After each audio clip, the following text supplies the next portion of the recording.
podcasting's evolving.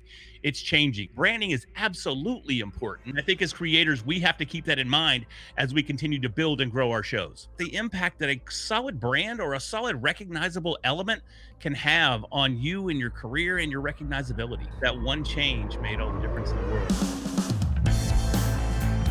Welcome to Be Bold Branding, where we discuss the power of differentiating yourself through your own unique story and standout personal brand. Our guest today almost wasn't here. When he hit rock bottom, he called a friend to tell him, "I need help or I'm going to die." That was 9 years ago. And today, Larry Roberts is described as a high energy and charismatic podcaster, keynote speaker, and best-selling author.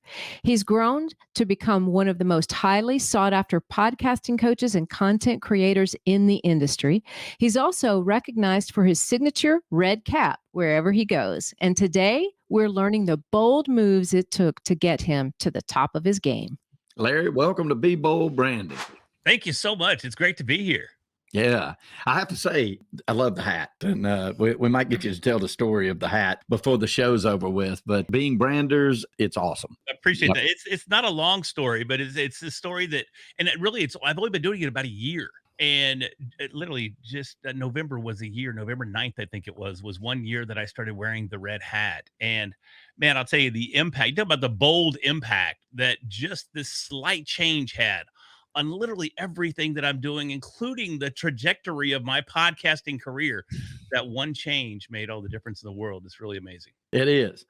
Go ahead and tell the story. Let's just get right into it. How did we end up with the red hat that now we're famous for? How did that happen? It was completely by accident. We have a mutual friend, Alex Sanfilippo, and love Alex. Yeah, he's great, man. I love him too. He's amazing. We were speaking at an event. Matter of fact, it was a PodFest event, November of last year, called PodFest Origins. It was a smaller version of the event, and it was in Tampa. And a lot of folks don't know, but I'm up there a little bit in age. I turned 50 this year. And, podcasting has a tendency to hit a little bit of a younger demographic. And in an effort to relate to this younger demographic, I tend to wear some branded clothing, and I'd gone out and I bought me a Supreme hat. And Supreme, it's a brand that all those wacky kids are wearing out there. And it's literally just a red hat, and it just says Supreme in block letters across the front of the hat, and everything that they brand. That's all it is. It's just red with those white letters. And I got up and spoke, and Alex and I have a history of giving each other a hard time when we speak. We make fun of each other and talk some smack when we come down off stage and that sort of thing. And he proceeded to give me a little bit of grief after I came down. And he goes, "Hey, but for real, why are you wearing that Supreme hat?" And I told him, I said, "I'm just trying to relate to some younger, younger podcasters." And he goes, "Yeah, but you're giving them all that attention. And unless they're paying you, you need to be getting that attention." And he was right. I mean, it was brilliant. He goes, "I love the red," because it was also a red hat. He goes, I love the red because I'm about 6'3" and about 240. So I'm a pretty big guy. I tend to stand out in a crowd. But with the red hat on my head, I mean, I stand out even more. It's like a beacon in the night just out there. There's Larry. There's the red hat guy. So after hearing that and knowing that Supreme was never going to sponsor me, I went home. I tossed the Supreme hat to the side on Amazon, bought me a $6 flat billed red hat, cocked it off to the side about 15 degrees, and before I knew it, I was the red hat guy. So, love it. I love it. You're right. Sometimes it's the smallest things, right? It really is. Okay. That make a huge difference. And I got to say this before we get into this. I know we're already way off script here, but my dear grandmother, paternal grandmother, loved her to death. And back in the 70s and 80s, said, "Why are you wearing that Reebok shirt?" And I'm like, "Well, all the kids are wearing it." And she goes, "Did they pay you?" And I'm like, "No." And she goes, "I wouldn't advertise for them then." And I thought it was genius even back then. I'm like, even grandma knew, little country grandma. You know what I mean? She knew. You're not getting paid, man. Come on. It's amazing. It really, really is. And I mean, just as an example of the impact, I ended up just a couple months later going to Bitcoin Miami, which 30,000 people were in attendance over 3 days at this conference. And over that course of 3 days, because of the hat, I had multiple people that recognized me in that massive crowd of people that I didn't even know, that would come up to me and go, "Oh, Larry, oh, you're the podcast guy," or "Oh, I know you from Podfest." And it's because of the red hat that they were able to pick me out in that crowd. And now I go to conferences across the country. I've literally spent the last year traveling the country talking about podcasting. And they may not know my name, but they know the red hat guy. And just that testimony is insane about the impact that a solid brand or a solid recognizable element can have on you and your career and your recognizability. So true. Yeah. So true. I don't Yeah. even know if that's a word, recognizability, but we're It going to go. is It is now. Yeah. Yeah. We're good with that. I mean, You heard we're it here first, trailblazers. folks. Yeah. Yeah. Hit that subscribe button. You'll have a lot more trailblazing coming your way. Okay. So we're going to turn things on its head just a moment. So we Cool. talked about the little things that can change your business and how you're recognized and all those wonderful positive things. So let's back up just a moment and talk about that big thing, right? The big, bold thing. And I'm just going to answer this question for you, Larry, because normally it's like, what bold move did you make that turned your life around? I already know that by you sharing your story. You made the phone call. Tell us about what happened that day. Oh man, that day when I made the phone call, it had been building up for a couple, 3 weeks. I had already, and this was back in 2013 when this went down. It was November 14th of 2013 was the day. And earlier that year, it was July of that year, I'd already been in the hospital for alcohol poisoning. And I was in the hospital for several days, got back to the office. And the vice president, I worked in IT at the time. The vice president of our IT department pulled me into his office. He goes, "Look, I know we're playing this off like you were sick or food poisoning, but we both know what's up. And I'm going to tell you right now that if it happens again, you're either A, going to get help, or B, you're going to pack your stuff because I can't support this. I'm helping you here, but it doesn't go beyond here." So I sobered up for a couple of months, got rid of the bottle, just stayed straight and narrow, promised to do breathalyzers and everything I could do to get back in the good graces of the office. But as it always happened, I found a reason to get just a small bottle later on that year, probably September-ish of that year. Probably had a rough day at the office, or somebody said something that I didn't necessarily agree with and needed to drink my troubles away. So I got that small bottle. That small bottle inevitably grows to a bigger bottle and a bigger bottle. And then now we're right back in the cycle of drinking ourselves into a coma literally every night. And not only this time, but it had gotten to the point where I would do a shot as soon as I got to the house, and I would do it while standing over the sink. And it's because I knew it was coming right back up. My body would reject it, but I'm like, I want this so bad. I need this so bad that I would stand there and just do another one immediately. And sometimes that one would stay down, sometimes it wouldn't. But by that third one, everything started to calm down. And when I reached that point, I mean, I'm drinking at night. I'm drinking in the middle of the night. I'm drinking in the mornings before we go to work.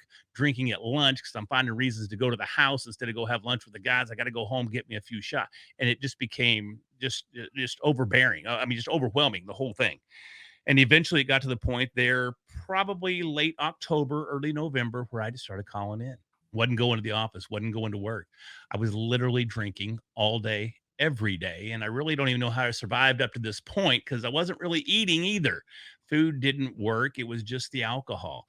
And on that day, after this 2 to 3 week hardcore, just insane bender, was sitting there and I kept watching these two movies that resonated with me. These two scenes from two movies just over and over and over again. It was hundreds of times over the course of a couple of days that I watched these two scenes. And it sounds so cheesy, but one of them was the original Superman movie with Christopher Reeves.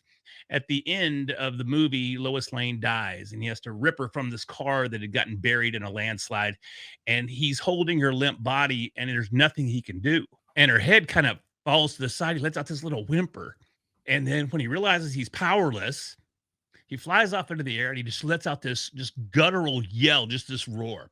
And I watched that scene over and over and over and over again because I think it kind of embodied how I felt. I felt powerless to make this stop. The other movie that I was watching was the third Christopher Nolan Batman movie where Batman, I'm a superhero nerd. Okay. I just at heart. Okay. It just is. I got Batman tattoos. I got Batman all in my office here. I'm a Batman fanatic, but I was watching this part over and over where Bane, who was the bad guy, beats up Batman and he breaks his back.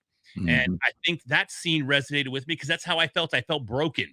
So I literally just kept rewinding and watching these and I'm not allowed to watch them anymore. My wife has banned them from the house, but as I sat there feeling helpless, feeling lost, feeling powerless against what's going on around me, I think I'd pretty much just given up.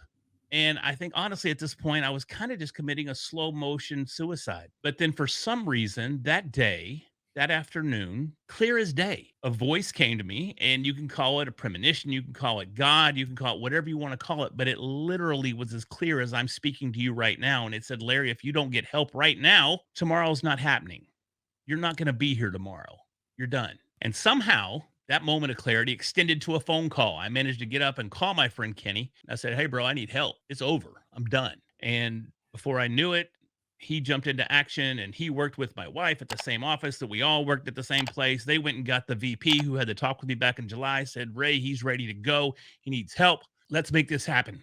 And they came and got me, and some other events had taken place that year that allowed me to be able to go to this facility, which it's one of the nicest facilities in the country. And normally I would not have been able to afford to or been able to go to this place, but because of certain things that took place and the fact that Ray, the IT VP of the company that I worked for, he happened to live next door to one of the doctors that was part owner of this facility.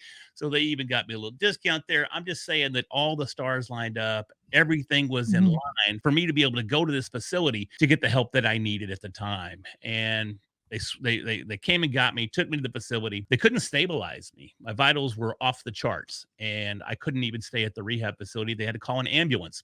So here's the new guy at the rehab, and they can't even get him to stay. They got to get an ambulance to come get me, take me back to the hospital, where I spent 4 or 5 days there getting stabilized and rehydrated, and I had to recover there before they'd release me and let me go back to the facility, where I stayed for 7 weeks. And I was only supposed to stay for 6 initially, but at the end of that 6th week, my wife came and got me to take me to lunch so that I could kind of reintegrate into society, because I'd been at this ranch for the last 6 weeks, and now I've been sober for 6 weeks and wasn't really sure how I was going to acclimate myself back into normal society. And we were sitting there in this small town here in North Texas at this little diner. I just wasn't ready. I was really overwhelmed with everything that was going on. Even in this tiny little town, in this tiny little diner, it was still just too much. It was just sensation overload.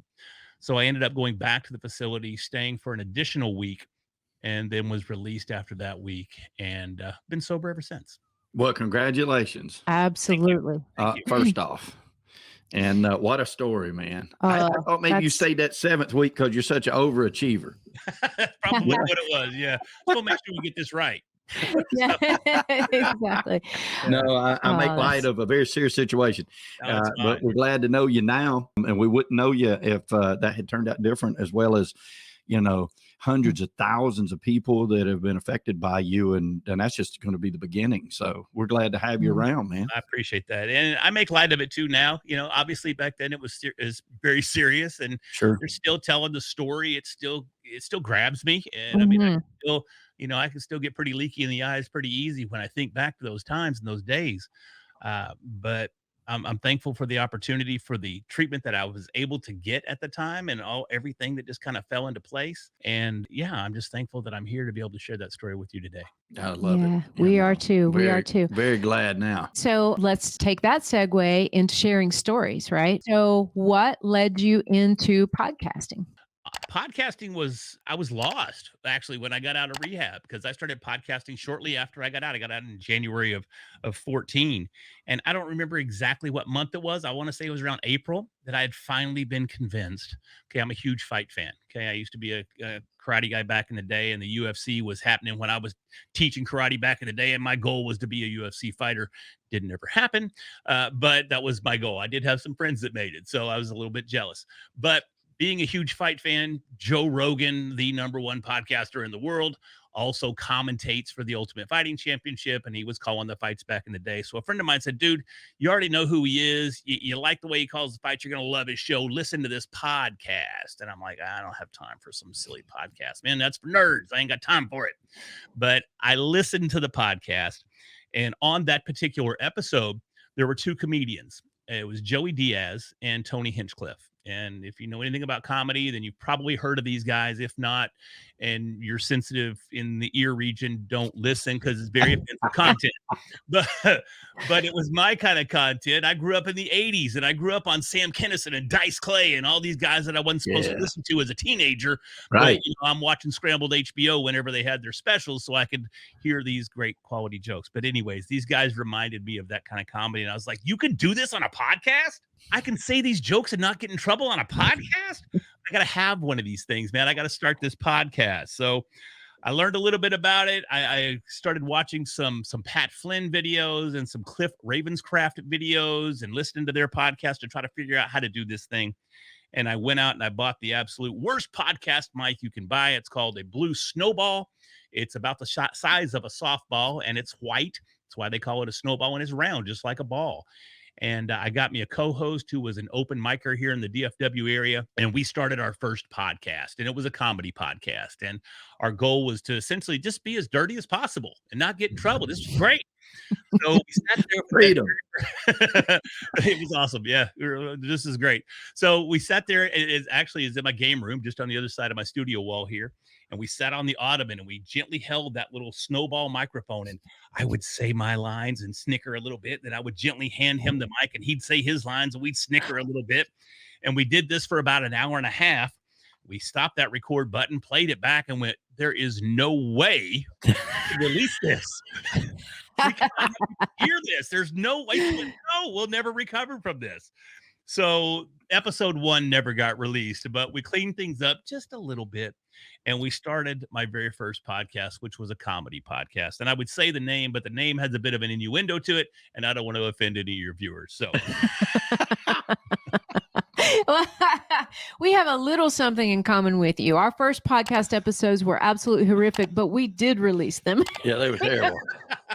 I'm not saying our second episode was better technically. I'm just saying it was a little more permissible as far as the language and the content was concerned. A little more cleaned up. Yeah, a little bit. Our first was Fearless Friday, and we did them for a while, and then realized, well, we were completely limited because you know Fearless Thursday doesn't work, and we could only release them one time a week, and they were dated, and Tanya would be in an office that we had at the time, and I would be traveling, and I would pull over at a place where I had a good enough service, cell phone service. I would put towels up in the car to stop the sun from coming. They were horrible. Like, they were so bad. Don't go looking for them, guys. We pulled them all. Yeah. Thank God. So funny because I did the same thing. Even though we took that show, I'm telling you, the show was successful. It was more successful than any show I've had to date. We were getting thousands and thousands of downloads per episode, legitimate downloads. We even took the show to a live stage show. We took it to a club here in the Dallas-Fort Worth Metroplex. And over time, the show evolved into an open mic for comedians as well. And up until recently, where the facility itself was being held closed down because they didn't pay their taxes, it was the largest open mic in the Dallas-Fort Worth Metroplex outside of a comedy club. So the podcast, it crushed it. It went live. We did it. We took it everywhere. And my co-host, he went on. He's still a very successful comedian to this day. And it all started with the podcast. He ended up with a residency at the New Sahara in Vegas, opening for Eddie Griffin. Wow. So it launched his comedy career to the next level. So it was a great show. We really, really enjoyed doing it, but it eventually got back to corporate. And I started getting a lot of, I'll say, fans at the office as well. And they were wearing my merch, and there was stickers and hoodies and sweatshirts and people. And again, the title of the show was, it's not really offensive, but it's kind of a dirty joke. And so I ended up getting called into HR. And this is after they'd already stuck with me through rehab. Now I'm back in HR. They were like, hey, bro, this show, it's you have a fairly high ranking salaried position within the company, and this isn't really reflective of our company values. So I was kind of put in the position to kill the show, and that's exactly what we ended up doing. So I ended up killing that show and starting it was called Readily Random.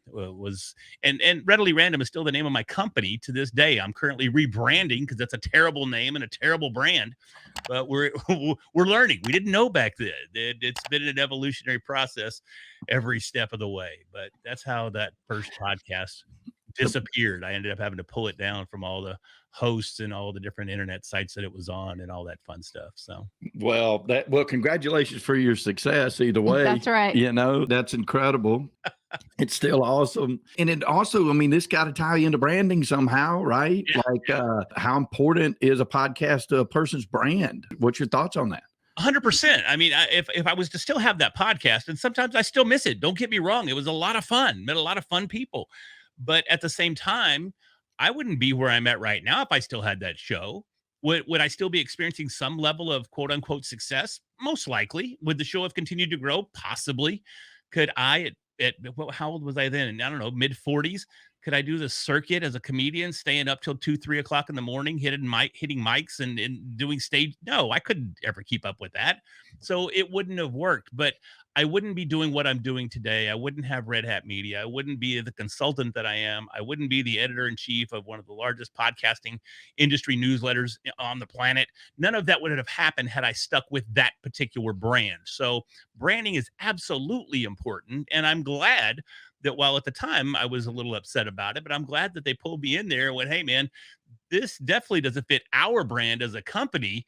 And that in turn helped me build my brand that I have today. It's absolutely critical. That's good. I agree 100%. So where do you see the podcast industry going over the next few years? What's the Larry Red Hat crystal ball say about that? The Red Hat crystal ball tells me that if you don't have video, you don't have a show. And it's interesting because I'm getting ready to kick off a brand new podcast that's launching December 14th. I don't know when this episode will actually drop here, but it's called Podcast PhD. And I've partnered with a friend of mine that I met earlier this year, and it's a podcast on podcasting. Now, people go, why do we need that? Well, I think that there's room for another podcast on podcasting, because I tend to have some different views than some of the traditional podcasters have when they have their shows on podcasting. I think podcasting's evolving. It's changing. I mean, if you look at the typical definition of a podcast or the traditional definition of a podcast, it's an audio show that's uploaded to the internet and made available for download using an RSS feed or a really simple syndication feed. I don't know if anybody listening is familiar with RSS feeds. I'm sure you probably are. But that's the traditional definition of a podcast. And that's just not the case anymore. I mean, people talk about podcasts watching them on YouTube. YouTube doesn't support RSS feeds. People talk about podcasts on TikTok. TikTok, you can do 10-minute videos now. You can definitely do a podcast episode within 10 minutes. So people that are consuming content, whether it's traditionally a podcast or not, they're calling that content a podcast. So if the people consuming the content are calling it a podcast, guess what it is? It's a podcast. It's a podcast. That's right. Yeah. And I think as creators, we have to keep that in mind as we continue to build and grow our shows. Yeah, couldn't agree more. Couldn't agree more. It's so fantastic. We see that happening so much with branding, and it's just a loose term that's slung out there all over the place. But Tanya and I have talked about it in the 9 years we've been doing this, or 9 years I've been doing it with her. She's been doing it a lot longer. But, as that definition continues to be defined, it's evolutionary in the way that it works. And we've seen that in the short years we've been doing podcasting too.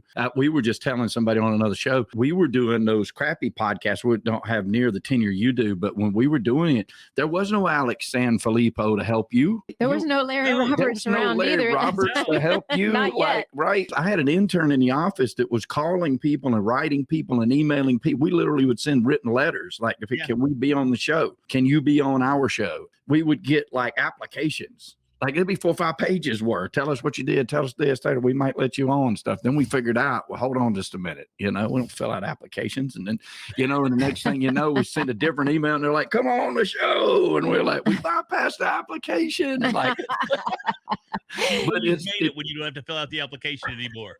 That's true. That's so true. So true. But it's been quite a wild ride. And I was in the radio world when podcasting first was introduced. I was in radio. And of course, most radio people were thinking, oh, podcasting's never going to last. Nobody will listen to that. They were still thinking terrestrial radio was around forever, right? But I knew it would be huge one day. And it took off just a tiny bit and then leveled out and was pretty much unheard of for a long time and then resurged. And it's never going anywhere. It is here to stay. So It is. 100%. And now, it's worthy to point out there is a lot of new created podcasts, but the sad news of it is they are not very successful. And they definitely need the Larry Roberts of the world to help them become more and more successful, and to be able to compete in an ever competitive world of podcasting. Wouldn't you agree? Yeah, 100%. And I mean, not to stroke my own ego, but yeah, they do need the Larry. No, I'm just kidding. They do need a podcast though. They need the content. And I think a lot of times too, we get kind of caught up in what makes a successful show. And so many times these new podcasters, and we saw so many come on the scene, of course, during COVID, it only makes sense. We're all stuck at home. What are we going to do? Let's start a podcast. But even before COVID, we had so many people that would start shows. And after their little bubble burst with their Joe Rogan delusions of grandeur, thinking they're going to be getting millions of downloads or even tens of thousands of downloads when they're really only getting 10, maybe hundreds of downloads, they're going, oh, my show's not successful. Maybe it is successful. How long have you been doing it? Oh, I've been doing it 3 months. I've released at least a dozen episodes and nobody's listening. I just don't understand it. And I still to this day, I have clients, even clients that are successful business owners that understand growth, that understand time investment. They still start their show and go, man, nobody's listening. And we look at their numbers and, it's their third episode. They're pulling down a couple hundred downloads. I'm like, what do you mean nobody's listening? Well, this show over here, they're getting tons and tons and tons. I said, look at the show. It's been there for 8 freaking years. Right. 550 episodes. Of course they're doing better than you are. They've put in the time. They've put in the work. So we have to redefine what's it mean to have a successful podcast. A lot of times we're going to start shows, especially as business owners, we're going to start shows that downloads really aren't the goal. Right. We got to have downloads because that means somebody's consuming our content. But having tens of thousands or hundreds of thousands of downloads, that's really not our goal. Our goal is to establish ourselves as a leader in our particular niche or our area of expertise. And a podcast helps do that. So if you're getting credibility just from having a show, guess what? Your podcast is successful. Absolutely. Yeah. I remember when the internet first came along. Yes, I'm that old. When it first came along, I was in the media world and all we heard about was, we'll sell banner ads on websites, right? Yep. And it was always, the investment was based on CPM, which means cost per thousand.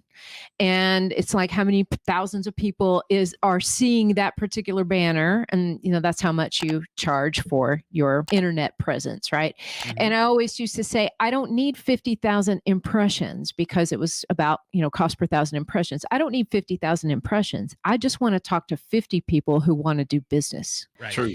There's a huge difference between that. And I think you have to reset your expectations because just like you said, it could be that a podcast could be up for 8 years and they've both put a lot of work into it. But one is a comedy podcast aimed at a much wider audience. Another one is a business podcast specifically for people doing real estate investments, much more narrow, right? Their ideas of success are very different, but they're both successful.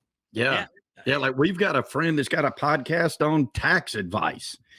Now, and he's an awesome host. Sure. It's a great show. Like it's not as boring as you would think just by saying, hey, I've got a tax, podcast. But he is speaking every day to his ideal customers, pulling customers off of that, selling customers, helping customers, making lots of money off of it. So it's, what is success? You have to define that. Somebody said to me, hey, man, if you could get 100 people in a room to listen to you, would you be able to do a lot of business? And I'm like, a lot of business. And they're like, that's what there you need go. Right there. I'm a lot of, that's for sure. I literally just launched a podcast. We just launched it. It's called Your Next 10 Million. And they're literally doing the podcast for decamillionaires. So their ideal listener is already a decamillionaire and they want to help them make their next 10 million. I said, you understand that's a very niche show, right? Your expectations, people are going to listen because they want to be decamillionaires. But for you to find your ideal listener, there's not that many of them out there. Right. We're clear on that, right? But making that point and driving that home and setting those expectations accordingly was absolutely critical. And in all honesty, they still haven't really heard what I'm saying. Their expectations are they're going to be at tens of thousands and hundreds of thousands of downloads. And odds are that's probably not going to happen if they're still targeting their ideal listener. Right. Play them this episode, Larry. Yes. Yeah, I'm going to have to. Hey, Larry, I wish we just had years. We're going to definitely have you back on. You're a great friend of ours, and we've just enjoyed getting to know you, of course. We ask a question. If our listeners had the freedom to visit anywhere in the world, which place would you recommend them to visit and why? Oh, I'm not the guy to ask for this, folks. I hadn't even been outside the United States, so it's kind of hard to say. Hey, you could say Dallas. There I've are been to lots Dallas. of I like Dallas. yeah, there are lots of places in the U.S. that are visit worthy. Dallas is great. I tell you, man, at one time, and I don't know that this is as accurate today as it was, but at one time, San Francisco was probably one of my favorite places in the United States that I'd ever been to. It was just beautiful back in the day, and I loved it out there. Right now, if I was to make a recommendation, I love Florida. You know, you got to see Florida. I'm out there quite a bit these days. Podcasting is taking me to Florida. It seems like Florida and Nashville are my two mainstays that I end up at all the time, but I love them both. So if I was going to say one thing, pick a spot in Florida, go check it out. Miami's cool, got its own little vibe. Fort Lauderdale's cool, got its own vibe. I've been all up and down Florida, and it's just an amazing place. I have yet to go somewhere there that I didn't have just an amazing time and really enjoy myself. So if you get a chance, check out Florida. I like agree. I lived in the Panhandle for 12 years. Loved it. Absolutely loved it. Yeah. So tell everybody, what's the best way to learn more about you, or better yet, to reach you if they want to work with you? Yeah, one of the easiest ways, just follow me on Instagram at the Larry Roberts. Shoot me a DM. I'm more than happy to get back to you. I watch it all the time. I personally respond to all my DMs and any kind of inquiries for podcasting or anything along those lines. So reach out to me at Instagram, the Larry Roberts. I'd love to help you. Thank you, Larry. Larry, thank you for your time, my friend. And thank you. I guess I'll thank Alex when I see him for the red hat, because I think red hat's awesome. I can't take any credit for the red. I just wear it, but it was all Alex. It was all You wear it well, my friend. You wear it like only you can, Larry. Thank you. I appreciate it. Brought to you by BrandFace, the only comprehensive personal brand building system across the globe.